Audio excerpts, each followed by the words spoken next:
Praise the lord. యేసుక్రీస్తు నామములో మీ అందరికీ శుభములు తెలియజేస్తూ ఉన్నాం. అందరూ బాగున్నారు కదా? మరి ప్రతిరోజు ప్రభు సన్నిధి అనే ఈ కార్యక్రమానికి మిమ్మల్ని అందరినీ కూడా ప్రేమపూర్వకంగా ఆహ్వానం తెలియజేస్తూ ఉన్నాం. మరి ప్రతి నెల మొదటి వారంలో ఉపవాస ప్రార్థనలు అనేటువంటివి Jesus almighty God YouTube channel ద్వారా జరుగుతూ ఉంటుంటాయి. మరి ప్రపంచవ్యాప్తంగా అనేక కంట్రీస్ నుంచి ఇందులో ఏకీభవిస్తూ ఉన్నారు. దేవుని నామానికి మహిమ కలుగును గాక. మరి దేవుడు మన విషయాల్లో చేసినటువంటి అద్భుతమైనటువంటి కార్యాలను బట్టి దేవుని స్తుతిస్తూ ప్రతి నెల మొదటి వారం సోమవారం నుంచి శనివారం వరకు ఉపవాస ప్రార్థనలు అనేటువంటివి జరుగుతాయి. మరి మీరు ఇవి అన్నట్లు పాల్పంచుకోవాలని ప్రభు పేరిట మనం చేస్తూ ఉన్నాం. ఉపవాసం గురించి మనం ధ్యానించుకుంటే చాలా మెసేజ్లు చెప్పుకున్నాం యూట్యూబ్లో. మరి మీరు అవన్నీ వింటే చాలా అద్భుతమైనటువంటి వివరణ ఉంటుంది. బైబిల్ గ్రంథంలో చేసినటువంటి ఉపవాసం చేసిన భక్తుల గురించి ధ్యానించుకుంటూ వచ్చి ఉన్నాం. అలాగే 40 రోజులు ఉపవాసం చేసినటువంటి వారిలో మోషే, యెహోషువ, ఏలియా గారు ఇట్లా ధ్యానం చేసుకుంటూ వచ్చి మన యేసుప్రభువు వారి గురించి ఈరోజు మనం ధ్యానించుకొని ఉన్నాం. హల్లెలూయా. మరి మన ఉపవాసంలో ముఖ్యంగా ఒక మూలవచనాన్ని తీసుకుని మనం ముందుకు వెళ్తూ ఉన్నాం. యోవేలు గ్రంథం 1వ అధ్యాయం 14వ వచనం చూసినట్లయితే, ఉపవాస దినం ప్రతిష్ఠించుడి, వ్రత దినమే ఏర్పరచుడి, యెహోవాను బ్రతిమాలుకున్నట్టుకై పెద్దలను దేశంలోని జనులందరినీ నీ దేవుడైన యెహోవా మందిరంలో సమకూర్చుడి. ప్రార్థన చేసుకుందాం. స్తోత్రం దేవా సర్వోన్నతుడా, ఈ సమయమందు నీ వాక్యం ధ్యానిస్తుండగా మాతో మాట్లాడు. ప్రతి వారికి వినగల చెవి, గ్రహించగల హృదయం గ్రహించమని యేసు నామములో ప్రార్థిస్తున్నాం తండ్రి, ఆమేన్. హల్లెలూయా. చూసారు ఇక్కడ ఏమిటి? ఉపవాస దినం ప్రతిష్ఠించాలి.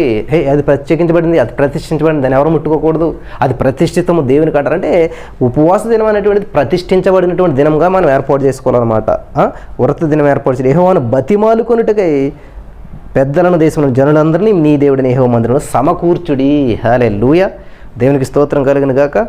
ఈ విధంగా మరి 40 days ఫాస్టింగ్ ప్రేయర్స్ ఎవరైతే చేశారో వాళ్ళ గురించి ధ్యానం చేసుకుంటూ చివరిగా మన యేసుక్రీస్తు ప్రభువారు కూడా 40 రోజులు ఉపవాస ప్రార్థన చేయడం జరిగింది. ఎందుకని చేశారంటే తన పరిచర్య ప్రారంభించేటువంటి ముందు, పరిచర్య ప్రారంభం కొరకు, పరిచర్య సిద్ధపాటు కొరకు దేవుడు ముందుగా తనను తాను మరి సమర్పించుకుని ఉపవాసం చేసినటువంటి సందర్భం మనకి ఇక్కడ మత్తయి సువార్త 4వ అధ్యాయంలో చూసినట్లయితే, అప్పుడు యేసు అపవాది చేత శోధింపబడుటకు ఆత్మ వలన అరణ్యమునకు కొనిపోబడెను. దేవుడు మరి సర్వోన్నతుడైనటువంటి దేవుడు మరి ఏదైనా మనకు ఆశీర్వాదం ఇచ్చేటప్పుడు, ఈవెన్ ఒక విత్తనాన్ని భూమిలో వేసినప్పుడు విత్తనం ఇలా పైకి ఎదగదండి ఎప్పుడు కూడా. మనం ఒక పిల్లవాడిని స్కూల్లో వేసినప్పుడు మనం ఏం చేస్తాం?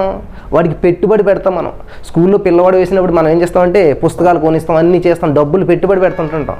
కానీ వాడు అందులో బలపడి స్థిరపడి నాలెడ్జ్ అంతా గెయిన్ చేసుకున్న తర్వాత అప్పుడు ఉద్యోగం వచ్చాక డబ్బులు సంపాదిస్తాడు. అలాగే ఒక విత్తనాన్ని భూమిలో నాటినప్పుడు దాని వేర్లు అనేటువంటి లోపలికి వెళ్తూ ఉంటుంటాయి. ఆ వేర్లు ఎంత లోపలికి వెళ్ళినట్లయితే అంత బలంగా పైకి పోతుంది అనమాట. హల్లెలూయా. దేవునికి స్తోత్రం. యేసుక్రీస్తు ప్రభువారు కూడా ఇట్లాగే ఇక్కడ చూసినట్లయితే దేవుడు సర్వోన్నతుడైనటువంటి దేవుడు, రాజ్యాధికారం అంతా వస్తుంది. కానీ ముందేం చేస్తూ ఉన్నాడు? ఆయన శోధన గుండా వెళ్తూ ఉన్నాడు. మరి ఆ యొక్క భయంకరమైన పరిస్థితి గుండా వెళ్తూ ఉన్నాడు. ఇక్కడ దేవాది దేవుడే మానవ రూపంలో వచ్చి 40 రోజుల ఉపవాసం ఉంటాడు, సిద్ధపడుతున్నాడు పరిచర్యకి. హల్లెలూయా. చూడండి, యేసు అపవాది చేత శోధింపబడేటకు, ఇక్కడ అపవాదిని డయాబోలోస్ అంటారనమాట. ఈ డయాబోలోస్ అనేటువంటి అర్థం ఏంటంటే మరి అపనింద, మరి ఈ పిశాచం అని అర్థాన్ని ఇచ్చేటువంటి ఈ గ్రీకు పదానికి అర్థం అనమాట. నిందలు మోపేవాడు. హల్లెలూయా. దేవునికి స్తోత్రం కలుగును గాక. ఏంటంటే నిందలు మోపేవాడు లేక దూషించేవాడు అనేటువంటి పేరు ఈ దెయ్యాల అధిపతి అని కూడా మరి ఈ సైతానికి ఉందన్నమాట. ఇది ఒక మరో పేరు అనమాట. కాబట్టి ఆ సాతాను ఏం చేస్తూ ఉన్నాడంటే నిందలు మోపటం, ఏదో విధంగా దేవుణ్ణి శోధించాలి అని చెప్పి వస్తూ ఉన్నాడు అనమాట. హల్లెలూయా. ప్రియమైనటువంటి సహోదరి స్నేహితులరా, మరి ఈరోజు ఈ వాక్యం ద్వారా దేవుడు మనతో మాట్లాడుతూ ఉన్నప్పుడు చాలా శ్రద్ధగా వినాలి. మీరంతా కూడా చాలా అమూల్యమైనటువంటి విషయాన్ని మీకు తెలియజేస్తూ ఉంటుంటాను. యేసుక్రీస్తు ప్రభువారు దేవునితో పోరాడి ఉపవాసం ఉండి దేవుని గోజాడుతూ ఉన్నటువంటి సమయంలో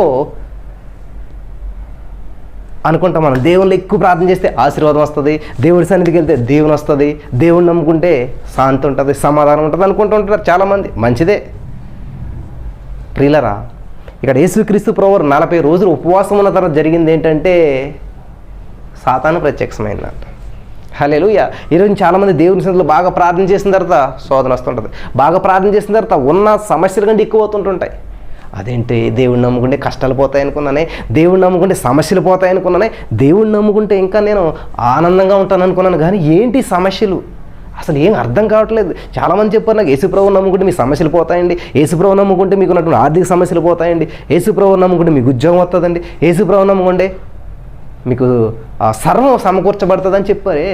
ఏంటి ఇట్లా ఉన్నది చూడండి. ఇక్కడ యేసుక్రీస్తు ప్రభు స్వయం యేసుక్రీస్తు ప్రభు ఉపవాసం ఉన్నటువంటి పిమ్మట ప్రత్యక్షమైంది. దేవుని దూతలు కాదు, దేవుడు ఎవరు కాదు, ఎవరంటండి, దయ్యం ప్రత్యక్షమైంది. హల్లెలూయా. చూడండి, యేసు అపవాది శోధించబడుటకు ఆత్మల అరణ్యమున కొనుపోబడిను 40 దినములు 40 రాత్రులు ఉపవాసం ఉండినటువంటి పిమ్మట ఆయన ఆకలి కొనగా అప్పుడు ఏం చేస్తున్నాడు, ఆ శోధకుడు ఆయన వద్దకు వచ్చి, హల్లెలూయా, దేవునికి స్తోత్రం, ఏమంటున్నాడంటండి, నీవు దేవుని కుమారుడు అయితే ఈ రాళ్ళు రొట్టెలగునట్లు ఆజ్ఞాపించుమని. మొట్టమొదట మనిషి లొంగిపోయేది ఏంటంటే, ఉపవాసం ఉన్నప్పుడు ప్రియులరా మనకి ఏమేస్తుంది ఏంటని, ఉపవాసం ఉన్న ఆకలి, శరీరం బలహీనం అయిపోద్ది. ముందు ఈ శరీరానికి దాహం ఎత్తుంటుంది, ఆకలి వేస్తుంటుంది, ఇట్లా చాలా అవసరాలు ఈ శరీరానికి వస్తుంటుంటాయి అన్నమాట. హల్లెలూయా, దేవునికి స్తోత్రం. ఈ శరీరం అవసరాలు తీర్చాలన్నమాట ముందు మనం. కాబట్టి యేసుక్రీస్తు ప్రభువారు 40 రోజులు అహర్నిశలో ప్రార్థన చేస్తూ మంచినీళ్ళు కూడా తాగకుండా ఉపవాసం ఉండి దేవునితో సమయం గడుపుతూ ఉన్నాడు, తనను తాను సిద్ధపాటు చేసుకుంటూ ఉన్నాడు అన్నమాట. హల్లెలూయా, దేవునికి స్తోత్రం కలుగును గాక. అటువంటి సందర్భంలో వెంటనే ప్రత్యక్షమైంది. ఆయనకు ఆకలేసినప్పుడు దేవుడితో గడిపాడు కదా, దేవుడి సన్నిధిలో ఉన్నాడు కదా, మంచిగా ఉపవాసం ఉన్నాడు కదా, ప్రార్థన చేస్తూ ఉన్నాడు కదా, దేవుడు చూడాలి కదా. చాలామందికి వచ్చేటువంటి ప్రశ్న, ఆయన దైవ సేవకుడే కదండి, దేవుని బిడ్డలే కదండి, వాళ్ళకి ఎందుకు వచ్చినాయండి శ్రమలు, వాళ్ళ ఇంట్లో ఎందుకు ఇలా జరిగిందండి అనేటువంటి ప్రశ్నలు ఎత్తా ఉంటుంటాం. ఈ లక్షణాలన్నీ ఎవరికి వస్తుంటాయంటే అంటే సాతాను సంబంధమైనటువంటి ఆలోచనలు కలిగిన వాళ్ళకి వస్తుంటాయి అన్నమాట. ఎందుకు వచ్చింది ఏంటిది అనేటువంటి ప్రశ్నలన్నీ కూడా. ఇక్కడ ఏమంటుంది, నీవు దేవుని కుమారుడు అయితే, దేవుని కుమారుడు అని తెలియదా సాతానికి? తెలుసు. కాబట్టి మనకి ఒక్కొక్కసారి ఏమంటారు, నువ్వు నిజంగా దేవుడి భక్తి అయితే నీకు ఎందుకు శ్రమలు వస్తాయి, నువ్వు నిజంగా దేవుని నమ్ముతున్నట్టయితే నీకు ఎందుకు ఇలా జరుగుతుంది, నువ్వు నిజంగా దేవుని ప్రార్థన చేస్తే నీకు ఉద్యోగం ఎందుకు రాదు, ఇట్లాంటి ప్రశ్నలు మనకి ఎదురవుతున్నప్పుడు నిజమే, నేను నిజంగా ప్రార్థన చేయట్లేదు అంటావా, అందుకనే నా బ్రతుకు ఎలాగైందా, అందుకనే నా బిడ్డల బ్రతుకు ఎలాగైందా, అందుకనే నా కుటుంబం ఎలాగైందా, నేను చేయట్లేదంటావు ప్రార్థన. సాతానుగాడు ఇటువంటి చిన్న ప్రశ్న ఎత్తాడనమాట. హల్లెలూయా, చాలాసార్లు చెప్పాను, చీమ దూరే అవకాశం ఇస్తే సాతానికి ఏనుగుని దొంగిలించిపోతాడంట. ప్రియులారా గమనించాలి, కొంచెం స్పీడ్గా వెళ్దాం మనం. నీవు దేవుని కుమారుడు అయితే ఈ రాళ్ళు రొట్టెలగినట్లు తినుమని ఆజ్ఞాపించాను. వావ్, ఆజ్ఞ అంటండి. నువ్వు దేవుని కుమారుడు అయితే రొట్టెలు చేసి తిని రాడ్లు అని చెప్పి అన్నప్పుడు నిజమే నేను దేవుని బిడ్డనేనంటావా, అసలు నేను దేవుడు ప్రేమించడం అంటావా? ఒక్కటి ప్రశ్న అది వేసింది సాతానుగాడు మన దగ్గరకు వచ్చి. అంటే సాతానుగాడు అంటే నల్ల బట్టలు వేసుకుని వచ్చి ప్రశ్న చేయడండి. నీ భర్త రూపంలోనో, నీ భార్య రూపంలోనో, నీ సంఘబిడ్డల రూపంలోనో, నీ సహోదరుల రూపంలోనో, లేకపోతే బలంగా ప్రార్థన చేసే నీ పక్క వ్యక్తి రూపంలోనో, ఎవరొక రూపంలో. ఆదాము గారికి అవ్వమ్మ గారు ఏమవుతుంది, భార్య కదా. ప్రియులారా ఇట్లాగా ఒక ప్రశ్న వస్తుంటుంది అన్నమాట, ఎవరి రూపంలో వస్తుంటుంది. ఆ ప్రశ్న నిన్ను ఆలోచింపజేసి అసలు విషయాన్ని పక్కన పెట్టించిందంటే ఖచ్చితంగా సాతాను అనమాట. ఏదైతే ప్రశ్న వచ్చిందో అది దేవునికి సమీపంగా చేయాలి, దేవునికి అతుక్కునేలా చేయాలన్నమాట. అదే ప్రశ్న నిన్ను దేవునికి దూరం చేసిందనుకో సాతాను అనమాట. ఇక్కడ ఏం చేసిన సాతానుగాడు, నువ్వు దేవుని కుమారుడు అయితే యూ హ్యావ్ టు ప్రూవ్, నువ్వు నిజంగా దేవుడు కుమారుడనా అయితే ప్రూవ్ చేసుకో. రాళ్ళు రొట్టెలు అవడం ఎంత 2 నిమిషాల పైన దేవుడు చేసుకొని తినేయగలరు. దేవుడికి సర్వసృష్టికర్త అయినటువంటి ఆయనకి అసాధ్యమైనది ఏమైనా ఉందా? లేదు. మరి ఎందుకు చేసుకోలేదంటండి. కాబట్టి మనం అన్ని సమయాల్లో ఐఎమ్ పర్ఫెక్ట్, నేను దేవుని బిడ్డనే అని మనం ప్రూవ్ చేసుకోవాల్సిన అవసరం లేదు. ప్రియులారా అన్ని విషయాలు చూడండి, యేసుక్రీస్తు ప్రభు తీర్పు తీసే సమయంలో మౌనంగా ఉన్నాడు అంతే. ఆయన పొదకు తేయబడిన గొర్రె పిల్లగా, యేసు గొర్రె పిల్లను నేను, వదకు తేబడిన గొర్రె పిల్లను, దినదినము చనిపోచున్నాను అని మనం పాడతాం. ఎవరన్నా ఏమన్నంటే అసలు ఊరుకోం. దినదినము ఏమన్నారు నన్ను మీరు? ఇక్కడ పాట చూస్తే దినదినము చనిపో వాళ్ళు ఎలాగుంటారండి, ఎంత ఒబీడియంట్గా ఉంటారు అసలే. ఇక్కడ పాట చూస్తే చర్చిలో దేవుళ్ళో చూస్తే దినదినము నేను చనిపోచున్నాను, యేసు క్రీస్తులో నేను బ్రతుకుచున్నాను. వావ్, యేసుక్రీస్తులో బ్రతికిన వాళ్ళలో యేసుక్రీస్తు రక్తం ప్రవహిస్తుంది. కానీ ఇట్లా చూస్తే దినదినము చనిపోవచ్చు నన్ను పాడతాం. ఇలా చూస్తే అసలు నా సంగతి నీకు తెలియదు, నా అసలు రూపం నీకు ఏంటి అంటే ఇటు ఒకటి అనమాట. 2000 2 పడవల మీద కాళ్ళు వేస్తే మనం ఇటు కాకుండా పోతాం అన్నట్టు. కాబట్టి ఉంటూ లోకంలోనే ఉండాలి, ఇంట్లోనే ఉండాలి, వెచ్చగానే ఉండాలి, నువ్వు వెచ్చగానే అది చల్లగానే ఉండాలి. వెచ్చగా ఉంటే పరలోకం, చల్లగా ఉంటే ఇటు కాకుండా ఉంటే ఏమీ లేదు, మధ్యలో దారి ఆగాధం. ప్రియమైనటువంటి సహోదరి స్నేహితులారా, కాబట్టి ఇక్కడ నీవు దేవుని కుమారుడు అయితే అంటే నేను దేవుని కుమారునేనా డౌట్. బాప్తిసం పొందాను కానీ ప్రార్థన చేస్తున్నాను, నేను చేసే ప్రార్థన దేవుడు ఆలకిస్తున్నాడు లేదా మనకే డౌటు. చాలా బాగా ప్రార్థన చేస్తాను కానీ మళ్ళీ నిజంగా దేవుడు మన ప్రార్థన ఆలకిస్తున్నాడా? ప్రియులారా, ఇదంతా కూడా సాతానుడు పెట్టేటువంటి ట్రిక్ అనమాట. చాలా జాగ్రత్తగా మీరు గమనించాలి. సోదకుడు ఆయన యొద్దకు వచ్చి నీవు దేవుని కుమారుడు అయితే రాళ్ళు రొట్టెలుగా తినటువంటి ఆజ్ఞాపించెను. హల్లెలూయా, దేవునికి స్తోత్రం కలుగును గాక. ఇక్కడ చూడండి, శరీరాశ కల్పిస్తూ ఉన్నాడు అన్నమాట సాతానుడు. శరీరానికి ఒక ఆశ కల్పిస్తూ ఉన్నాడు. అప్పుడు దేవుడు ఏం చెప్పాడంటే సమాధానం వెంటనే, అయ్యో సాతాను ఇట్లాగన్నదని చెప్పి తొందరపడిపోయి ఆయన ఎట్లా సమాధానం చెప్పాడంటే చాలా అద్భుతమైనటువంటి సమాధానాన్ని దేవుడు చెప్తూ వచ్చాడు. ద్వితీయోపదేశ కాండంలో ఉన్నటువంటి 8వ అధ్యాయం 3వ వచనాన్ని చూపించాడు దేవుడు. ఏంటంట, నీ ఇదిగో ద్వితీయోపదేశ కాండం 8వ అధ్యాయంలో 3వ వచనాన్ని చూపించి దేవుడు ఏమంటాడంటే, మనుషుడు రొట్టె వలన మాత్రము కాదు కానీ దేవుని నోట నుండి వచ్చి ప్రతి మాట వలనను జీవించును అని వ్రాయబడి ఉన్నదని చెప్పాను. హల్లెలూయా. ఎట్లా జీవించాడంటే మనుషుడు రొట్టె వలన కాదు, రొట్టె ముక్క వలన కాదు, మనుషుడు దేవుని నోట నుంచి వచ్చే ప్రతి మాట వలన జీవిస్తాడు. కాబట్టి దేవుడు రోజు నాతో మాట్లాడుతున్నాడు కాబట్టి 40 రోజులు నేను జీవించున్నాను. హల్లెలూయా, దేవునికి స్తోత్రం కలుగును గాక. కాబట్టి ఈరోజు మీరు చాలామంది అప్పుల సమస్యల్లో, ఆర్థిక సమస్యల్లో, చాలా భయంకరమైన పరిస్థితుల్లో చనిపోతారు అనుకున్నారు కానీ ఈరోజు బ్రతుకున్నారు. కారణం దేవుని నోట నుంచి వచ్చిన ఒక మాట మిమ్మల్ని ఆదరించింది కాబట్టి ఈరోజు సజీవంగా దేవుని స్తుతించగలుగుతూ ఉన్నారు. హల్లెలూయా, దేవునికి స్తోత్రం. దేవుడిచ్చిన సమాధానం చూడండి. ఆ సమస్య సాతానేసిన ప్రశ్నకి నిజమే అని చెప్పి యాక్సెప్ట్ చేయలేదు దేవుడు. కాబట్టి సాతానేసేటువంటి ప్రశ్నలకు మనం ఏం చేస్తూ ఉంటాం, యాక్సెప్ట్, ఒబీడియన్స్ చూపించేస్తాం, ఒబే అయిపోతాం అనమాట. నిజమే, ఆడు చెప్పింది అబద్ధం కానీ మనం నిజమే, ఆడు చెప్పిన అబద్ధాన్ని మనం నిజం చేస్తూ ఉంటుంటాం. అర్థం చేసుకో లాజిక్ ఏంటంటే, వాడు చెప్పిన అబద్ధాన్ని మనం నిజం చేస్తాం. నువ్వు దేవుని కుమారుడు అయితే నిజమే, నేను దేవుని కుమారునా? చూసారా, వాడు చెప్పిందేం అబద్ధం, మనం దాన్ని ఏం చేస్తున్నాం, నిజం చేస్తున్నాం అనమాట. హల్లెలూయా. కాబట్టి సాతానుతో చాలా జాగ్రత్తగా ఉండాలన్నమాట. ఎప్పుడు ఏ విధంగా వస్తాడో మనకు తెలియకుండా వస్తూ ఉంటుంటాడో, గలిబిలు చేస్తూ ఉంటుంటాడో, గందరగోళం చేస్తూ ఉంటుంటాడు. కానీ నిజమైనటువంటి దేవుని బిడ్డలు ఎవరైతే ఉంటారో ఎంత గజిబిజి గందరగోళం జరిగినా దేవుని వాక్యం 2 అంచుల వాడికి కడ్డం కాబట్టి పట్టుకుంటారు, కాస్త అట్లా నరికి పడేసి ఖతం చేస్తారన్నమాట. అప్పుడు దేవుడు ఏం చేశాడంటండి, ఇక్కడ మీకు ఒక అద్భుతమైన విషయాన్ని మేము తెలియజేయాలనుకుంటూ ఉన్నాను. క్యాండీ క్రష్ అని చెప్పి అది ఏదో ఫ్రూట్ తింటుంది కదండి, ఇట్లాగా అది సంథింగ్ ఏదో ఉంటుంటుందండి, కత్తితోటి ఇట్లాగా చేస్తుంటారు కదా ఫ్రూట్స్ని, గేమ్ ఉంటుంది అన్నమాట. అది అంటే ఏ ఫ్రూట్ వచ్చినా కూడా ఇట్లా నరుకుతుంటే అది ముక్కలు అయిపోతుంటుంది అనమాట. అలాగా దేవుడి మీదకి సాతానుడు ఏం చేస్తున్నాడంటే ఇట్లా విసురుతూ ఉన్నాడు అనమాట. విసురుతూ ఉంటుంటే దేవుడు ఇట్లా దాక్కుంటలేదు అనమాట, కత్తి తీసాడనమాట. ఏ ఫ్రూట్ వచ్చినట్లు ఎట్లా నరికి పడేస్తున్నాడు, దేనితోటి, కత్తితోటి. దేవునికి స్తోత్రం కలుగును గాక. హల్లెలూయా.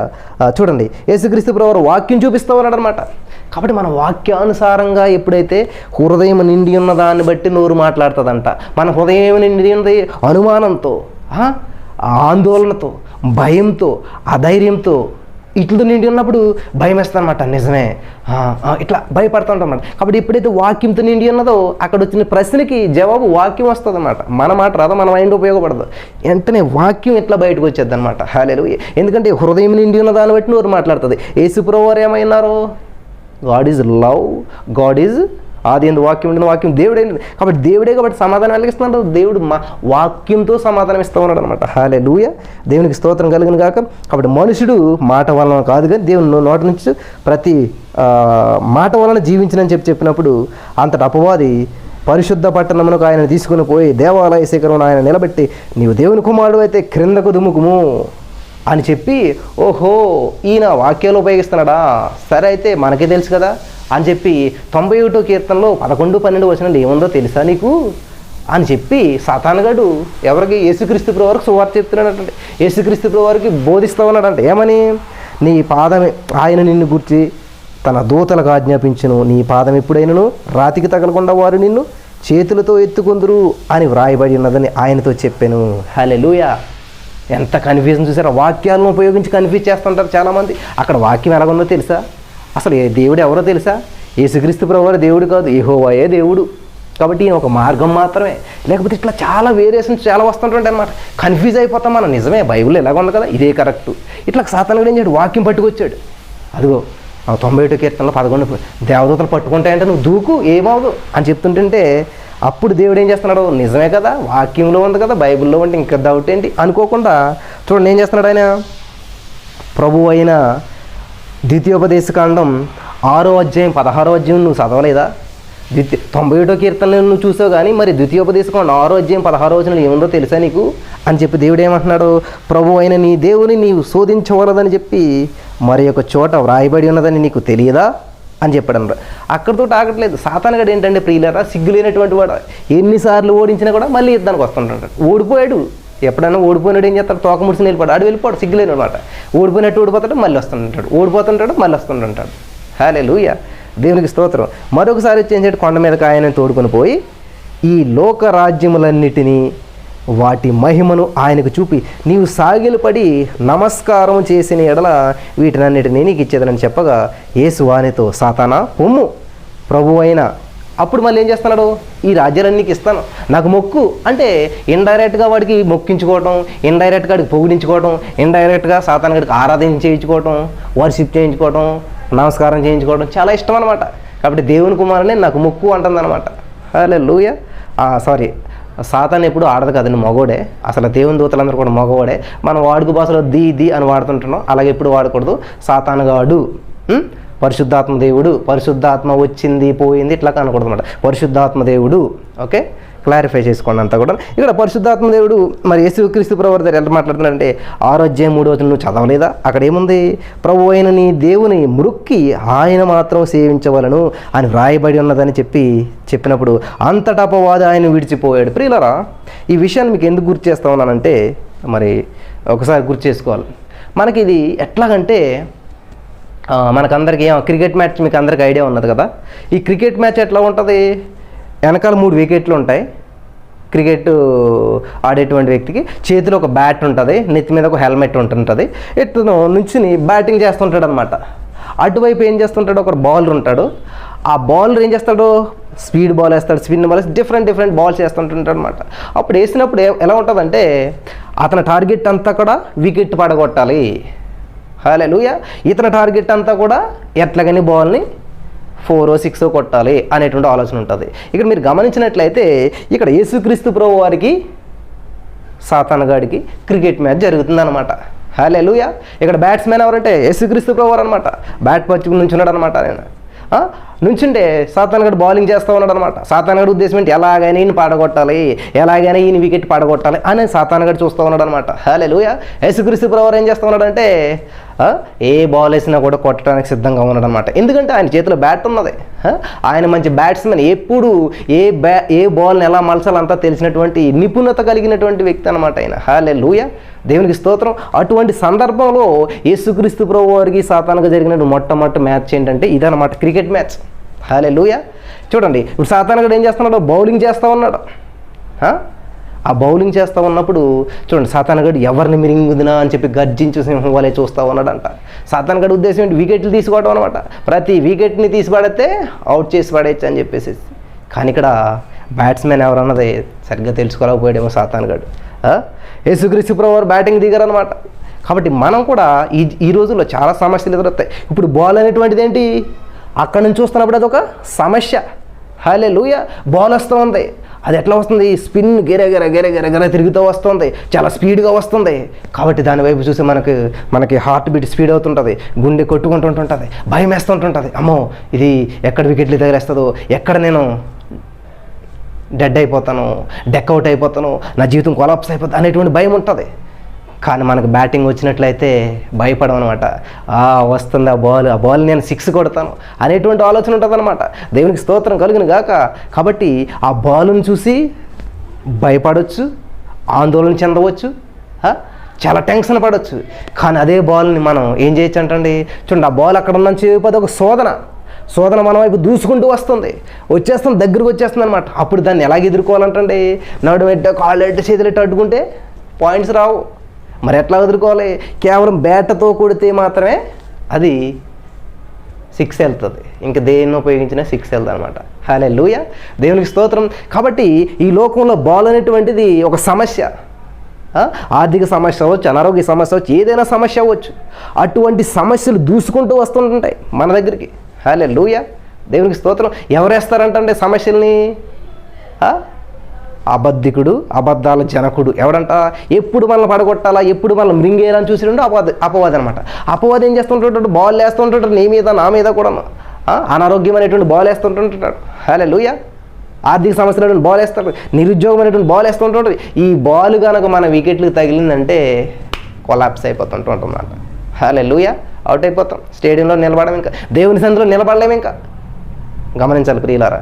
కాబట్టి ఆ శోధనకు నిలిచిన వాడై హల్లెలూయా, దేవునికి స్తోత్రం కలుగును గాక. హెబ్రీ పత్రిక ఉంటుంది అనమాట, ఈ దేవుడు ఎవరిని కూడా శోధించడంటే. కాబట్టి శ్రమదినం కృంగినేలు చేతకానడవుతూ ఉంటారు. కాబట్టి శోధనకు నిలిచిన వాడే తగిన కాలమందు ఫలం పొందుతామని దేని వాక్యం చేస్తుంది. అలాగే ఇక్కడ వస్తున్నప్పుడు ఇక్కడ బ్యాట్స్మెన్కి ఏముంటుందంటే హెల్మెట్ అనగా శిరస్నానం. హల్లెలూయా, దేవునికి స్తోత్రం కలుగును గాక. దేవుని వాక్యంలో ఉన్నటువంటి ఇవన్నీ కూడా శిరస్నానం ధరించుకుంటాం అనమాట, ఏది మనకు తగలకుంటాను. హల్లెలూయా. కాబట్టి బ్యాట్ అనగా బైబిల్, బ్యాట్ అనగా బైబిల్ అనమాట. ఎటువంటి శోధనైనా, ఎటువంటి శ్రమనైనా, ఎటువంటి బంధకాన్నైనా దాని రూట్ మార్చేది ఏంటంటే, శోధనని వచ్చింది దానియేలు గారికి, చచ్చిపోతాడు చంపేయమని వచ్చేసిన ఆర్డర్ని ఆయన ఏం చేశాడంటండి, బైబిల్ని ఉపయోగించాడు, ప్రార్థన చేశాడు, దేవుని వాక్యాన్ని ఎత్తిబట్టి ప్రార్థన చేశాడు. హల్లెలూయా. అది ఏమైందంటండి, ఎలా వచ్చినటువంటి శోధన యూటర్న్ తీసుకుని 6 వెళ్ళిపోయింది. హల్లెలూయా, దేవునికి స్తోత్రం. అటు నుంచి వస్తున్నప్పుడు శోధన. హల్లెలూయా, శోధనకు మనం నిలబడినట్లయితే, హల్లెలూయా, దేవునికి స్తోత్రం. ఆ శోధనకు మనం నిలబడినట్లయితే, ఆ శోధన మనం ఎదుర్కొన్నట్లయితే ఎలాగా, హృదయం నిండి ఉన్నదాన్ని బట్టి, హృదయం నిండా వాక్యాలు ఉన్నట్లయితే, సమస్య వచ్చింది, స్వస్థత కావాలి మనకి. 1 పేతురు 2:24 ప్రకారం యేసుక్రీస్తు పొందినటువంటి దెబ్బల ద్వారా నాకు స్వస్థత వచ్చింది. ఇది లోపల నుంచి వచ్చి అది ఆటోమేటిక్గా ప్రింట్ అయిపోయి ఉంటే లోపల.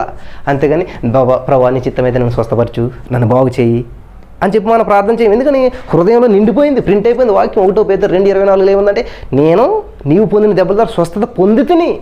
హల్లెలూయా. కాబట్టి ఆ సమస్య, ఆ బాల్ని ఏం చేస్తాం మనం, వస్తుంది దూసుకుని వచ్చేసింది దగ్గరకు. అప్పుడు ఏం చేస్తాం, బ్యాట్ పట్టుకుంటాం, దాని డైరెక్షన్ మారుతాం అనమాట. భయపడ్డాం అనుకోండి, డైరెక్ట్గా దూసుకుని వెళ్ళిపోద్ది అన్నమాట, మన వికెట్ని తీసుకుని వెళ్ళిపోద్ది, అది మన వికెట్ పడగొట్టేస్తుంది. కానీ ఎప్పుడైతే నిలబడతామో, ఆ దేవుని వాక్యం 2 అంచులు వాడిగల పట్టుకుని నిలబడతామో, దాన్ని ఎప్పుడైతే ఇట్లా కొడతామో, హల్లెలూయా, ఎంత వేగంగా దూసుకొచ్చిందో దానికి 2 అంతల వేగంగా పైకి అద్భుతంగా మారిపోతుంది. హల్లెలూయా. శ్రమ కాస్త, శోధన కాస్త ఆశీర్వాదకరంగా మారిపోతుంది. హల్లెలూయా.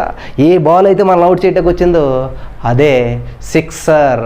అందరూ హార్సనాదాలు చేస్తూ ఉంటుంటారు ఎవరైతే శోధన గెలుస్తారో. హల్లెలూయా, దేవునికి స్తోత్రం కలుగును గాక. ఎవరైతే శోధన గెలుస్తారో, 97 కీర్తనలు ఉంటుంది చూడండి, చాలా అద్భుతమైనటువంటి మాట. హల్లెలూయా, దేవునికి స్తోత్రం కలుగును గాక. చూడండి, ఈ శ్రమలన్నీ ఎదుర్కొన్న తర్వాత దీర్ఘాయు చేత అతను తృప్తిపరుస్తాను, అతన్ని నేను మరి శ్రమలో నేను అతనికి తోడై ఉంటాను, అతను విడిపిస్తాను, అతను గొప్ప చేస్తాను అంటున్నాడు. హల్లెలూయా. కాబట్టి ఈ బ్యాట్ మనల్ని ఏం చేస్తుందంట, శ్రమలో మనతోటే ఉంటుంది, మన పక్కనే ఉంటుంది అనమాట. ఆ శ్రమ ఏదైతే వస్తుందో ఇది ఉపయోగించాలి. మనం పట్టుకుని నుంచి అవుట్ అయిపోతాం. మళ్ళీ ఎట్లా ఉపయోగించాలి, డైరెక్షన్ మార్చాలన్నమాట. ఇట్లా కొట్టాలి, అట్లా కొట్టాలి, ఇట్లా అన్ని విధాలుగా ఏ యాంగిల్లో కొట్టాలి ఆ యాంగిల్లో ఈ యొక్క వాక్యాన్ని ఉపయోగించి మనం కొట్టినప్పుడు డిక్లేర్ వెళ్ళొచ్చు, 2 రన్స్ రావచ్చు, 3 రన్స్ రావచ్చు, 4 వెళ్ళొచ్చు, 6 వెళ్ళొచ్చు. హల్లెలూయా. అప్పుడు సాతానుగాడు వేసినటువంటి ఆ బాల్కి దేవుడు చెప్తున్న సమాధానం ఏంటి తెలుసండి, 97 కీర్తన ఉపయోగించాడు. సాతానుగాడు చూసారు ఎంత తెలివిగాను, ఆ 97 కీర్తన మాటను ఉపయోగించి చెప్తూ ఉన్నాడు అనమాట. హల్లెలూయా. అప్పుడు దేవుడు ఉపయోగించినట్టు 2 అంచులు వాడగల ఖడ్గం ఆ బ్యాట్ను ఉపయోగించి కొడతా ఉన్నాడు. ఎప్పుడైతే కొట్టాడో ఏమైపోయిందంటండి, శోధన కాస్త హల్లెలూయా ఆ సాడ్నెస్ కాస్త గ్లాడ్నెస్గా మారిపోయింది. అంతా ఇప్పుడు అంతవరకు చూస్తున్నారు, అవుట్ అయిపోతాడు అని చెప్పి అటు బ్యాచ్ ఉంటుంది మనకి. చూడండి, టీంలో క్రికెట్ ఆడేటప్పుడు ఏం చేస్తారు, సగం మంది అటువైపు వాళ్ళు ఉంటారు, సగం మంది ఇటువైపు వాళ్ళు ఉంటారు. అటువైపు వాళ్ళు అంతా ఆలోచన ఏంటి, ఇటు అవుట్ అయిపోవాలి, ఇటు బౌల్డ్ అయిపోవాలి, ఈ వికెట్ పడిపోవాలి అని సగం మంది అటు చూస్తుంటుంటారు. సగం మంది ఏంటంటే ఇది 6 కొట్టాలి, ఇది 4 కొట్టాలి, ఈ బాల్ని ఎలాగైనా ఎదుర్కోవాలి అని కొంతమంది ఇటు చూస్తుంటుంటారు. హల్లెలూయా. ఈ వాక్యం ఇచ్చినటువంటి నీ జీవితంలో నా జీవితంలో అలాగే ఉంది కదా. కొంతమంది మనం పడిపోవాలని, కొంతమంది మనం పతనం అయిపోవాలని, కొంతమంది మన జీవితం పోవాలని చెప్పేసి, కొంతమంది మనం ఇప్పుడు పైకి రాకూడదని చెప్పేసి అనుకుంటుంటారు. కొంతమంది ఇలా ఎలాగైనా బాగుండాలి, ఇలా ఎలాగైనా పైకి రావాలి, ఇలా ఎలాగైనా ఆశీర్వదించబడాలి అని కొంతమంది చూస్తుంటుంటారు. సేమ్ క్రికెట్ మ్యాచ్ మన జీవితం అంతా కూడా. కాబట్టి వాళ్ళు అనుకుంటాం బట్టి కాదు, కానీ ఇదంతా కూడా వాళ్ళ ఆలోచన వీళ్ళ ఆలోచన అంతా మార్చేది ఏంటంటే బ్యాట్. ఆ ఒక ఆలోచన మార్చేది ఏంటంటే బ్యాట్ అనమాట. ఆ బ్యాట్ని ఎలా ఉపయోగిస్తున్నాం అనేటువంటి మన ఆలోచన మీద, మన యొక్క హౌ యు ఆర్ రెస్పాండింగ్, మన యొక్క రెస్పాన్స్ మీద ఆధారపడి ఉంటుంది అనమాట. దేవునికి స్తోత్రం కలుగును గాక. జనాన్ని చూస్తాం, వాళ్ళు ఏమనుకుంటారు, వీళ్ళు ఏమనుకుంటారు, ఇట్లా కాదు. మనం చూడవలసిన గురి ఎప్పుడు కూడా బ్యాట్ మీద ఉండాలన్నమాట. హల్లెలూయా. ఆ బ్యాట్ని పట్టుకునే విధానం కరెక్ట్గా ఉండాలి, నుంచునే విధానం కరెక్ట్గా ఉండాలి, కథలని వారు స్థిరులున్నాయి ఉండాలన్నమాట. దేవునికి స్తోత్రం. హల్లెలూయా. కరెక్ట్గా నుంచోవాలి. ఆ బాల్ వచ్చినప్పుడు చూసి ఏం చేయాలి, వెయిట్ చేయాలి వచ్చేంత వరకు.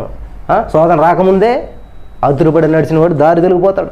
ఇంకా బాల్ అక్కడ ఉండగానే మనం కొట్టామనుకోండి, ఎట్లా ఉంటుంది? చాలామంది ఇదనమాట. ఇంకా అది ఏమీ లేనిదే తొందరపడిపోతుంటుంటారు అనమాట.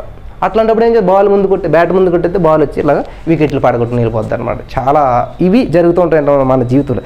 కాబట్టి నా ప్రియమైనటువంటి సహోదరి స్నేహితులారా, నిజంగా దేవుడు, నేను అనుకుంటుంటాను, మనకు మంచి వీడియో మిక్సింగ్ చేసే వాళ్ళు ఎవరైనా ఉంటే అసలు ఇదంతా 3Dలో ఆ బాల్ వస్తున్నప్పుడు ఆ బాల్లోనే ఆర్థిక సమస్యలు, అనారోగ్య సమస్యలు, శోధనలు, మానసిక ఒత్తిళ్ళు ఇవన్నీ అట్లా గోళంలా తిరుగుతూ మన వైపు వస్తున్నట్టు నేను చూపించాలని నా ఇమాజినేషన్ అనమాట. అది వస్తా ఉన్నదనమాట. మనకు అందులో చూస్తున్నప్పుడు మనం హార్ట్ బీట్ స్పీడ్ అయిపోతుంటుంది అనమాట. భయం వేస్తుంటుంది, అయ్యో ఎలాగ ఎదుర్కోవాలి, నేను ఇటువంటి ఆర్థిక సమస్యలు ఎలాగ ఎదుర్కోవాలి. ఆ బాల్ ఏం చేస్తుంటుందంటే స్పిన్ కిరకిర తిరుగుతుంటుంది అనమాట. అది ఎక్కడ పట్టుకుంటే ఇటు వెళ్తుంది, అక్కడ ఎట్లాగెళ్తా తెలియదు. ఒకవేళ పొరపాటున ఇలా కొట్టమంటే ఇట్లా తిరిగి వచ్చి వికెట్లకు తగిలేస్తుందేమో, ఎంత భయపడుతుంటాడు అనమాట బ్యాట్స్మెన్. నిజంగా మన జీవితంలో అట్లా భయపడుతుంటారు. కానీ యేసుక్రీస్తు ప్రభువు అట్లా కాదండి. కరెక్ట్గా పట్టుకున్నాడు అన్నాడు బ్యాట్. రాని చూద్దామని చెప్పేసి ఆయన ఏమి టెన్షన్ పడుతున్నట్టు అనిపించలేదు అక్కడ, ఆయన ఏమి తొందర పడుతున్నట్టు అనిపించలేదు అక్కడ. హల్లెలూయా. చక్కటి హెల్మెట్ పెట్టుకున్నాడు, చక్కటి బ్యాట్ పెట్టుకుని ఉన్నాడు అనమాట. చూస్తూ ఉన్నాడు అనమాట. రాని అని చెప్పి దగ్గర దాకా వచ్చిన తర్వాత ఏం చేశాడంటండి, ఒక్కో దెబ్బ కొట్టేసరికి, మంచి షాట్ వేసేసరికి ఆ బ్యాట్ని తగిలేంత వరకు కూడా అది శోధన, ఆ బ్యాట్ని తగిలేంత వరకు కూడా అది శ్రమ. హల్లెలూయా. దేవునికి స్తోత్రం. ఎప్పుడైతే ఆ బ్యాట్గా తగిలిందో, దేవుని వాక్యం మన హృదయంలో ఉన్నదో, ఆ వాక్యాన్ని ఎప్పుడైతే ఎత్తుపట్టి మనం మాట్లాడామో, ఆ వాక్యాన్ని ఎప్పుడైతే ఉపయోగించామో, ఆ సమస్య ఆ సాడ్నెస్ కాస్త గ్లాడ్నెస్గా అయిపోతుంది అనమాట. ఆ బాధ కాస్త, ఆ దుఃఖం కాస్త సంతోషంగా మారిపోతుంది అనమాట. ఆ అనారోగ్యం కాస్త ఆరోగ్యంగా మారిపోతుంది అనమాట. ఆ సమస్య కాస్త విడుదలగా మారిపోతుంది. హల్లెలూయా. దేవునికి స్తోత్రం కలుగును గాక. ప్రియమైనటువంటి సహోదరి స్నేహితులారా, యేసుక్రీస్తు ప్రభువారు చేసినటువంటి 40 రోజుల ఉపవాసం తర్వాత జరుగుతున్నటువంటి క్రికెట్ మ్యాచ్ అనమాట. ఒక సత్యం అన్నమాట ఇదంతా ఎందుకు నేను ఎట్లా చెప్తున్నానంటే, ప్రస్తుతం ఉన్నటువంటి సమాజంలో క్రికెట్ అంటే బాగా పిచ్చి, బాగా అర్థమవుతుందని చెప్పి దానికి అప్లై చేసి చెప్తున్నాను ప్రియులారా. అంతేగాని మీరు ఇది దీన్ని వేరేగా అర్థం చేసుకోవద్దు, బాగా అర్థం అవ్వాలనేటువంటి ఉద్దేశంతో ఈ విషయాన్ని నేను చెప్తూ ఉన్నాను. కాబట్టి ఈ రోజున మన మీద అనేకరమైన బాలులు వస్తుంటుంటాయి, చాలా సమస్యలు వస్తుంటుంటాయి. మరి ఆ సమస్యలు మన బ్యాటింగ్ ఎలా ఉంది, ఎట్లా కొడుతున్నాం మనం, కనీసం మన వికెట్ని కాపాడుకోగలుగుతున్నామా? ఆశీర్వాదానికి బదులు ఆశీర్వాదం కాదండి, కనీసం ఆ సమస్యకి నిలబడగలుగుతున్నామా మనం? సమస్యల్లో కొట్టుకుని పోకుండాను, ఆ సమస్యలో కలిసిపోకుండా, ఆ సమస్యల దాటికి మనం పడిపోకుండా నిలబడగలుగుతున్నామా? హల్లెలూయా. బ్యాట్స్మెన్లో చాలా రకాలు ఉంటారండి. ఏంటి, అవుట్ ఓవర్ మాత్రం బాల్ అలా కాపాడుకుంటూ ఉంటారు అన్నమాట, వికెట్లు తగలకుంటాను. అది కొంతమంది ఏంటంటే ఆ శోధనలు ఆశీర్వాదకరంగా మార్చుకోవడం రాదు కొంతమందికి. మొత్తం మీద తట్టుకుంటారు, ఎన్ని శోధనలు వచ్చినా వాళ్ళు నిలబడుతుంటారు అనమాట. కొంతమంది ఏంటంటే వెంటనే అవుట్ అయిపోతుంటారు. కొంతమంది ఏం చేస్తారు, ట్రై చేస్తారు ఎలాగో లాగుని. చాలా శోధన వస్తే దాన్ని కష్టపడి కొట్టి ఒక రన్ తీసుకుంటారు అనమాట. అతి కష్టం మీద పరిగెట్టి ఒక రన్ తీసుకుంటూ ఉంటుంటారు, చాలా సంతోషపడుతుంటుంటారు. ఇంకొకరు ఏం చేస్తారు, శోధన వచ్చినప్పుడు కొంచెం గట్టిగా కొడతారు, 2 రన్నులు తీసుకుంటారు పరిగెట్టి. ఇంకొకరు 3 రన్స్ తీసుకుంటారు. కొంతమంది ఏం చేస్తారంటే తెలివైన వాళ్ళు చూస్తారు ఎక్కడ గ్యాప్ ఉంది, ఈ సమస్యను ఎలాగ ఎదుర్కోవాలి, ఈ సమస్యను ఎక్కడికి పంపించాలి అని చెప్పి చూస్తారు. అక్కడ గ్యాప్ ఉందని చెప్పి జస్ట్ బ్యాట్ని ఏం చేస్తారు ఇట్లాగా అన్నట్టు అని ఇట్లా అంటారు అనమాట. సరిగ్గా ఇట్లా వెళ్తుంది అంతే, అక్కడ నుంచి కదలరాలు 4.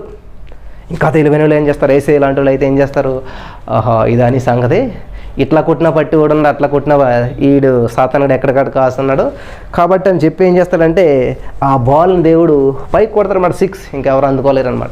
హల్లెలూయా. అందుకోలేనంత అత్యున్నతమైనటువంటి ఆశీర్వాదకరంగా మార్చుకునేటువంటి వాళ్ళు మరి దేవుని మనస్తత్వం కలిగినటువంటి వారు అన్నమాట. హల్లెలూయా. ఆ శోధించబడినటువంటి మీద సువర్ణం మరింత ప్రకాశవంతమైపోయినట్లు అంతవరకు ఆ బాలు భయపెట్టినటువంటి ఆ బాలే ఏం చేస్తుందంటండి, అందరి చేత క్లాప్స్ కొట్టిన తర్వాత అనమాట. హల్లెలూయా. దేవునికి స్తోత్రం. అది గాల్లో ఎగురుతూ ఉంటుంటే అందరూ మనకి క్లాప్స్ కొడుతుంటారు అనమాట. హల్లెలూయా. ఏదైతే సమస్యను ఎదుర్కొని ఆ సమస్యను ఆశీర్వాదకరంగా మనం మార్చుకుంటామో అప్పుడు అద్భుతమైనటువంటి రీతిలో దేవుడు నిన్ను నన్ను నిలబెడతాడు ప్రియులారా. హల్లెలూయా. దేవునికి స్తోత్రం కలిగిన గాక. ఆ 6 కొడతాడు. చూడండి, యేసుక్రీస్తు ప్రభువు వరకు వచ్చినటువంటి ప్రతి బాల్ని ఏం చేస్తున్నాడు, ఆయన నిలబడుతున్నాడు. నేను ఎదుర్కోలేను నీ బాల్ని, నా వాళ్ళకి అది స్పిన్ బాల్, నా వాళ్ళకి అది స్పీడ్ బాల్ అంటలేదు. బౌలింగ్లో చాలా రకాలు ఉంటాయండి. ఒకరు నిలబడేస్తారు, బౌలింగ్ గర్రమని తిరుగుతూ వస్తుంటారు, స్పిన్ బాల్ అంటారు. ఒకరు ఏం చేస్తారు, ఫాస్ట్గా వేస్తారనమాట, కనపడదు అసలు కంటికి, ఇట్లా వదులుతాడు అంతే వచ్చేస్తుంది, ఎక్కడ వచ్చిందో ఇప్పుడు వచ్చిందో తెలియదు అనమాట. ఇట్లా సాతానుడు డిఫరెంట్ వేరియేషన్స్లో వేస్తున్నాడు బాల్. ఒకసారేమో స్పిన్ను, ఒకసారి చూడు మామూలుగా మాట్లాడుతు నువ్వు దేవుని కుమారుడు అయితే అని చెప్పేసి, నువ్వు అంత బ్యాట్స్మెన్ అయితే ఇది కొట్టు అన్నట్టు ఇట్లా వేస్తాడు అనమాట సింపుల్గానే. ఒకసారి మనం అయితే సింపుల్ బాలే కదని చెప్పి నుంచుంటాం, అదేం చేస్తుంది స్టెప్ వచ్చి పెద్ద ఏదో కొట్టేద్దాం అనుకుంటాం, ఇలాగని లోపల నెమ్మదిగా కింద నుంచి వెళ్ళిపోతుంది. సాతానుడు ఇటువంటి చిన్న ట్రిక్స్ ఉపయోగించుంటుంటాడు మనల్ని పడగొడతానికి. హల్లెలూయా. ఒకసారి ఏం చేస్తాడంటే ఏమి ఎరనట్టు నుంచి ఉంటాడు, ఇట్లాగేస్తాడనమాట, స్పిన్ బాల్ వేస్తాడనమాట, గిర్రం తిరుగుతూ వస్తుంటుంది అనమాట. ఆ బాల్ ఏంటంటే ఎప్పుడైతే కింద పడిందో, కింద పడాలని చెప్పి బాగానే ఉంటుంది, అది కింద పడ్డాక ఇటు వెళ్తుందో తెలియదు అనమాట. హల్లెలూయా. దేవునికి స్తోత్రం కలిగిన కాక. ప్రియమైనటువంటి సహోదరి స్నేహితులరా, దేవుని వాక్యం ఎంతైనా కూడా నమ్మదగినటువంటిది. కాబట్టి ఈ వాక్యంలో మార్పులు చేర్పులు అన్నమాట. ఎటువంటి బాల్, స్పిన్ బాల్ వచ్చినా, స్పీడ్ బాల్ వచ్చినా, స్లో బాల్ వచ్చినా, ఏ బాల్ వచ్చినా కూడా అన్నిటికీ సమాధానం బ్యాట్లోనే ఉంది. బ్యాట్లోనేమి అది ఇది అని ఉండదండి, ఒకటే ఉంటుంది.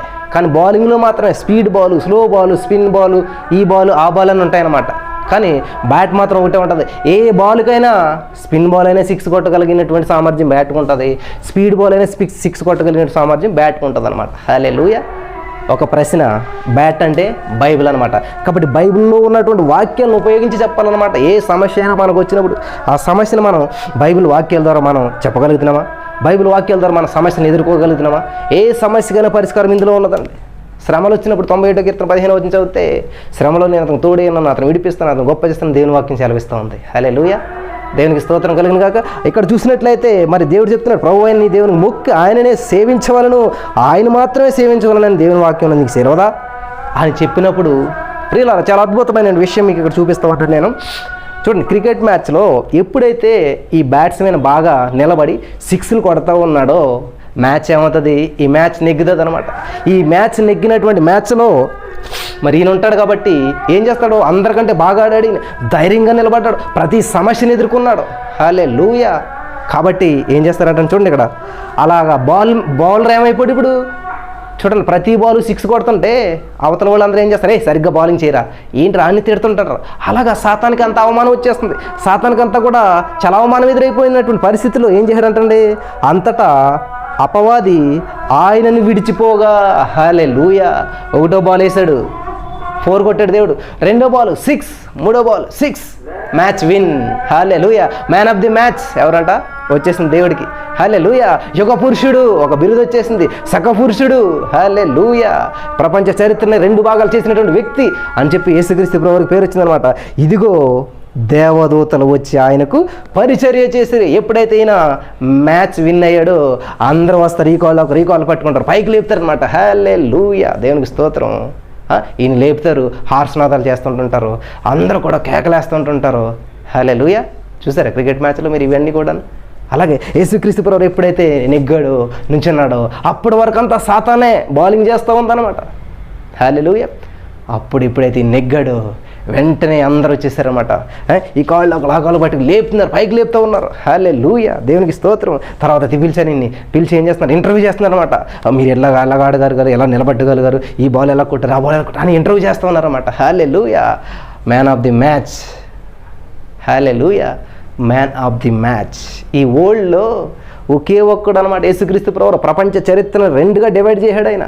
క్రీస్తు పూర్వము, క్రీస్తు శకము అని చెప్పి ఒక మ్యాన్ ఆఫ్ ది మ్యాచ్ ఇచ్చారనమాట యేసుక్రీస్తు ప్రభు వారికి. హల్లెలూయా, దేవునికి స్తోత్రం కలిగిన గాక. ఆయనే ఈ యొక్క సమస్యను పరిష్కరించాడు. ప్రతి సమస్యను ఒక ఆశీర్వాదకరంగా మార్చేశాడు. మరణపు ముళ్ళును విరిచేశాడు. అంతవరకు వస్తున్నటువంటి మరణాన్ని, ఆ మరణం అనేటువంటి బాల్ని ఏం చేయడాన్ని ఈ వాక్యాన్ని ఉపయోగించి విరగొట్టేశాడు. దేవునికి స్తోత్రం. దాన్ని పునరుజ్జీవంలోకి మార్చేశాడు అనమాట, పునరుత్థానంలోకి మార్చేశాడు అనమాట. హల్లెలూయా, మరణాన్ని మరణంగానే విడిచిపెట్టలేదు దేవుడు, ఆ మరణాన్ని జీవంగా మార్చేశాడు అనమాట. హల్లెలూయా, దేవునికి స్తోత్రం కలిగిన గాక. ప్రియమైనటువంటి సహోదరి స్నేహితులారా, ఈ రోజున వాక్యం ఇచ్చినటువంటి మీరు మరి మీకు ఎదురైతున్నటువంటి సమస్యలు, చాలా ఇబ్బందులు, పరిస్థితులు ఎదురవుతూ ఉన్నాయి. అప్పుడు ఏం చేస్తున్నారు మీరు? అట్లాగే నుంచి చేతకాని వారిలాగా ఉండిపోతున్నారా? శ్రమ దినమున కృంగిని ఎడలేవు చేతకాను, ఈ బాల్ నేను ఆడలేను, ఇంత స్పీడ్ బాల్ నేను కొట్టలేను, ఇంత స్పిన్ బాల్ నేను ఆడలేను అని ఇట్లా నుంచున్నప్పుడు ఏమవుతుంది? శ్రమ దినమున కృంగిపోయిన ఎడల మనం చేతకాని వాళ్ళం అయిపోతాం. బాల్ వస్తుంది, మనల్ని దూసుకుపోతుంది, వికెట్లు పడిపోతాయి, డక్అవుట్ అయిపోతాం. హీరో కాదు మనం, జీరో.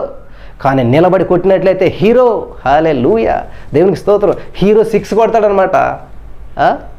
జీరో అంటే ఏముండదు అనమాట. హల్లెలూయా.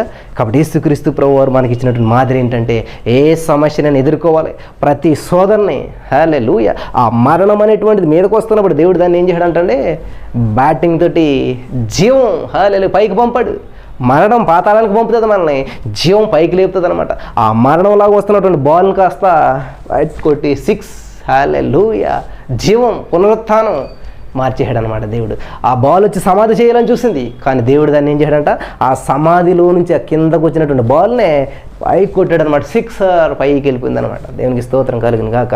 కాబట్టి ఈ రోజున దేవుడు మనకి ఇచ్చేలాడు బ్యాట్ చేస్తా, ఆ బ్యాటింగ్ అంతా అయిపోయాక ఆ బ్యాటింగ్ మనకి ఇచ్చి వెళ్ళిపోయాడు అనమాట. ఈ బ్యాట్ మనకి ఇచ్చి వెళ్ళిపోయాడు.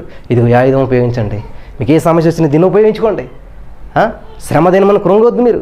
ప్రతి సమయమందు నీ వాక్యమే నన్ను బ్రతికించిన, బాధల్లో అది నెమ్మదించును అని చెప్పి పరిశుద్ధాత్మ దేవుడు మనకు ఆదరణకర్తగా ఇచ్చేళ్ళాడు. కాబట్టి ఈరోజు వాక్యం ఇచ్చిన నా ప్రియమైనటువంటి సహోదరి స్నేహితులారా, మీరు ఉపయోగిస్తున్నారా బ్యాట్ని? ఎట్లా ఉపయోగిస్తూ ఉన్నారు? ఏ సమస్య వచ్చినా కూడా బ్యాట్ను ఉపయోగించగలుగుతున్నారా? కాబట్టి ఈ బైబిల్ గ్రంథాన్ని ఉపయోగించినట్లయితే ప్రతి సమస్యకు పరిష్కారం. మన కావాల్సిన చేతి ఏం అవసరం లేదు, మన చేతిలో బ్యాట్ బైబిల్ ఉంటే ఆ బైబిల్ని ఉపయోగించే విధానంగా ఉపయోగించినట్లయితే ప్రతి సమస్య కూడా ఆశీర్వాదకరంగా మారిపోతుంది. ప్రతి దానికి కూడా యేసుక్రీస్తు పరిష్కారం చూపిస్తాడు. ఇక్కడ చూడండి, అంతటా ఎవరు వచ్చారంటండి? అపవాది పోయాడు, దేవుని దూతలు వచ్చారంటండి పరిచర్య చేయటానికి. హల్లెలూయా, దేవునికి స్తోత్రం. నువ్వు నేను శ్రమలు, ఇబ్బందులు ఎప్పుడైతే ఎదుర్కొంటామో అప్పుడు అవి అవ్విన తర్వాత ఏమొస్తుందండి? కుక్కర్లో రైస్ పెడతాం మనం, విజిల్స్ వస్తాయి, బాగా ప్రెజర్ అయిన తర్వాత అదంతా మగ్గిన తర్వాత అప్పుడు ఏమొస్తుంది? మనకి ఆహారం వస్తుంది. దేవునికి స్తోత్రం కలిగిన కాక. అంతేగాని అది మగ్గాపోతే, అది అందులో ఉడకకపోతే రైస్ లాగా ఉండిపోతుంది. హల్లెలూయా. కాబట్టి నేను అనేక మందికి ఉపయోగపడాలంటే బాయిల్డ్ అవ్వాలన్నమాట. దేవునికి స్తోత్రం కలిగిన గాక. హల్లెలూయా. ఇక్కడ యేసుక్రీస్తు ప్రభువు నలిగారు. పరిచర్యకు సిద్ధపడేటప్పుడు చూడండి, పరిచర్య చేయించుకునే ముందు మనం నలిగిపోవాలన్నమాట. హల్లెలూయా. మనం ఇప్పుడు ఐరన్ దేనికి చేస్తామని అట్టుకొచ్చి నలిగిపోయిన బట్టగా చేస్తాం. అంటే మనం నలిగిపోయినప్పుడే దేవుడు దాన్ని స్మూత్ చేస్తాడనమాట. మనం నలగకుండా వెళ్ళంటే నీకెందుకు ఇస్త్రీ అంటారు కదా, ఇక్కడ అదే జరుగుతూ ఉందన్నమాట. యేసుక్రీస్తు ప్రభువు నలిగిపోయారు, అలసిపోయారు, కానీ విక్టరీతో బయటకు వచ్చాడు ఆయన. విక్టరీతో బయటకు వచ్చినటువంటి వ్యక్తికి గాయాలు అవ్వమంటారా? మన బాక్సింగ్ ఆడుతుంటుంటారు చూశారు కదా, ఇట్లా చేయెత్తుతారు పైకి, చేయెత్తిన వ్యక్తికి ఇక్కడ రక్తం కారుతుంటుంటుంది, ముక్కు పగిలిపోతుంటుంది, ఇవన్నీ తగులుతుంటాయి, కానీ అతను విజేత. హల్లెలూయా, దేవునికి స్తోత్రం కలిగిన గాక. కాబట్టి విక్టరీ పొందినటువంటి వ్యక్తికి ఏ విధమైనటువంటి గాయాలు ఉండవు, ఏ విధమైనటువంటి సమస్యలు ఉండవు, ఏ విధమైనటువంటి ఇబ్బందులు ఉండవు అని మీరు అనుకుంటున్నారేమో. ఖచ్చితంగా ఉంటాయి. అదొక మార్క్స్ ఉంటాయన్నమాట, దెబ్బ తగినటువంటి ఆనవాళ్ళు ఉండిపోతాయి. అవేంటంటే విజయానికి గుర్తులు అనమాట. హల్లెలూయా. కాబట్టి ఒక చెట్టుకు ఉన్నటువంటి విత్తనము కూడా అది సచ్చి బ్రతుకుతుంది అనమాట, చావకుండా బ్రతకదు ఏది కూడా. కాబట్టి ఈరోజున విజయము, విక్టరీ మన జీవితంలో వస్తూ ఉన్నాయంటే అవన్నీ కూడా ఎట్లా వస్తాయంటే మనం అనేక శ్రమలు, బాధలు, ఇబ్బందులు అనుభవించిన తర్వాత మాత్రమే అవన్నీ మన జీవితంలో వస్తుంటుంటాయి. హల్లెలూయా, హల్లెలూయా. కాబట్టి ఈ రోజున ఒక వ్యక్తి దేవునిలో బలంగా వాడబడుతున్నాడంటే ఆర్డినరీగా వాడబడిపోతున్నాడు అనుకుంటాం, అది ఎప్పటికీ జరగదు. అది ఖచ్చితంగా ఆ వ్యక్తి జీవితంలో ముందేదో నలగొట్టబడి ఉంటాడు, చచ్చిపోయి ఉంటాడు, అందులోంచి జీవం వచ్చి ఉంటుంది తప్ప ఆర్డినరీగా రాదు. యేసుక్రీస్తు ప్రభువుకి దేవదూతలు వచ్చి ఎప్పుడు పరిచయం చేసినాయి అంటండి? దేవదూతలు వచ్చారు పరిచయం చేయడానికి, ఎప్పుడు వచ్చారంటండి వాళ్ళు? సాతాను వెళ్ళిన తర్వాత. అంటే మొట్టమొదటి మనకి ఎదురయ్యే వాళ్ళు ఎవరో? సాతాను. మొట్టమొదటి మనకి ఎదురయ్యేదంటే శ్రమ, మొట్టమొదటి మనకు వచ్చేదంటే కష్టం అనమాట. హల్లెలూయా, హల్లెలూయా. కాబట్టి ఆ శోధనకు నిలిచిన వాడై తనకు అంతవరకు సహించిన వాడే ధన్యుడు. హల్లెలూయా, దేవునికి స్తోత్రం. ఒక బాల్ ఆడారండి, ఇంక మిగతా బాల్ ఆడిన వాళ్ళు కాదంటే మ్యాన్ ఆఫ్ ది మ్యాచ్ ఇస్తారు ఎవరు? హల్లెలూయా.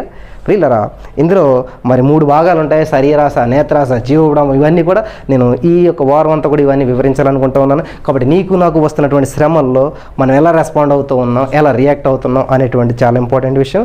అందుకని ఇది వీడియో రూపంలో మీకు చెప్పాలని చెప్పి ఈ మెసేజ్ని మీ ముందుకు తీసుకొస్తూ ఉన్నాం. ప్రతిరోజు ప్రభు సన్నిధి కార్యక్రమాలు మీరు వింటూ ఈ యొక్క వాక్యాన్ని వింటూ బలపడాలని ప్రభు పేరు మనం చేస్తూ ఉన్నాం. కాబట్టి చూడండి, యేసుక్రీస్తు ప్రభు ఉపవాసం ఉండగా మొట్టమొదటి ప్రత్యక్షమైంది దేవుడు కాదు. ఎక్కడొచ్చారు దేవదూతలు? 11వ వచనంలో దేవదూతలు వచ్చారు. హల్లెలూయా. కానీ ఇక్కడ చూడండి, 4వ అధ్యాయం 1వ వచనంలో చూసినట్లయితే 2వ వచనంలో 40 దినములు 40 రాత్రులు ఉపవాసం ఉంచిన పిమ్మట ఆయన ఆకలి కొనగా శోధకుడు. 3వ వచనంలో శోధకుడు ఆయన వద్దకు వచ్చాడు. హల్లెలూయా. ముందే ఎవరు వచ్చారంటే శోధకుడు. ముందేమొచ్చిందంటే శోధన, ముందేమొచ్చిందంటే శ్రమ. హల్లెలూయా. శోధించబడిన మీదట సువర్ణ ప్రకాశవంతం ఎప్పుడు వచ్చింది? తర్వాత వచ్చింది, ముందే ప్రకాశవంతం రాలేదు. హల్లెలూయా. కాబట్టి చాలామంది ఏంటి మా జీవితం అంతా శ్రమలైనా, కష్టాలైనా, బాధలైనా అనుకుంటున్నారేమో. మీరు ఇప్పుడు బ్యాటింగ్లో ఉన్నారన్నమాట. కాబట్టి మీ బ్యాటింగే మీ భవిష్యత్తుని నిర్ణయిస్తుంది అనమాట. మీరు ఏ రేంజ్లో బ్యాటింగ్ చేస్తూ ఉన్నారు, మీరు ఏ రేంజ్లో మీ బ్యాట్ని వాడుతున్నారు, అది 4 కొడుతున్నారా 6 కొడుతున్నారా అనేటువంటి దాన్ని బట్టి మీ రన్ రేట్ ఆధారపడి ఉంటుంది, మీ లైఫ్ స్టైల్ అనేటువంటిది ఆధారపడుతుంది. కాబట్టి ఈ ఆశీర్వాదం అనేది ఎక్కడి నుంచో రాదండి. ఈ మేలు అనేటువంటిది ఎక్కడ రాదు, కీడు వెనకాల మేలు ఉంటుంది అంటున్నాడు. అంటే ముందు కీడు ఉంటుంది. హల్లెలూయా. ఆశీర్వాదం అనేటువంటిది ఎక్కడ ఉంటుంది అంటే ఈ యొక్క శ్రమలో కీడు వెనకాల, ఆశీర్వాదం ఆటలు వెనకాల ఉంటుంది అనమాట. భూమిని తవ్వితే పైన మట్టి వస్తుంది, తర్వాత ఇసుక వస్తుంది, తర్వాత రాడ్ వస్తుంది. ఇవన్నీ దాటుకుని వెళ్ళిన లోపల వెండి, బంగారం, ఇవన్నీ వజ్రాలు దొరుకుతాయి అనమాట. పైన రావేమి కూడా. హల్లెలూయా. కాబట్టి దేవుని సన్నిధిలో మనం డీప్ అయ్యే కొలిది ఆశీర్వాదాన్ని స్వతంత్రించుకుంటూ ఉంటాం. పైన ఉంటే మట్టే దొరుకుతుంది తప్ప ఏమీ దొరకదు. కాబట్టి డీప్గా ఉండాలి, క్లీన్గా ఉండాలి, క్లియర్గా ఉండాలన్నమాట. హల్లెలూయా. మరి ఈరోజు వాక్యం ద్వారా దేవుడు మేము బలపరచడానికి నమ్ముచున్నాను. ప్రతిరోజు ప్రభు సన్నిధి కార్యక్రమంలో మీరంతా కూడా పాలు పంచుకుంటూ మరి యొక్క వర్తమానాలు వింటూ బలపడాలని ప్రభు పేరు మీకు తెలియజేస్తూ ఉన్నాం. దేవుడు మిమ్మల్ని అందరిని దీవించి ఆశీర్వదించి బలపరచును గాక. ఆమేన్. స్తోత్రం దేవా. సర్వోన్నతుడా, సర్వాధికారి, ఈ యొక్క అద్భుతమైన వాక్యం ద్వారా నాతో మాట్లాడి విన్నవారిని ప్రతి వారిని జ్ఞాపకం చేసుకోమని, ఆశీర్వదించమని, కృప చూపించమని, మా రక్షకుడు ప్రభువైన యేసుక్రీస్తు వారి నామములో నీ అభిషేకం విడుదల చేస్తూ ప్రతి వారితో మాట్లాడవు, బలపరచవు. ప్రతి వారు ఈరోజు నీ దేవుని వాక్యం ద్వారా బలపడ్డ కృప చూపించమని యేసునామమున ప్రార్థించి పొందుకున్నాం తండ్రి. ఆమేన్. హల్లెలూయా. మరి ప్రతిరోజు ప్రభు సన్నిధి కార్యక్రమాన్ని ఎవ్వరూ నిర్లక్ష్యం చేయొద్దు. అద్భుతమైనటువంటి వాక్యం ద్వారా మీరు ప్రతి ఒక్కరు బలపడాలని చెప్పి ప్రభు పేరిట మనం చేస్తూ ఈ యొక్క కార్యక్రమాన్ని ఎంతతో ముగిస్తూ ఉన్నాం. దేవుని కృప మీకు ఎల్లకాలం తోడై నడిపించును గాక. ఆమేన్.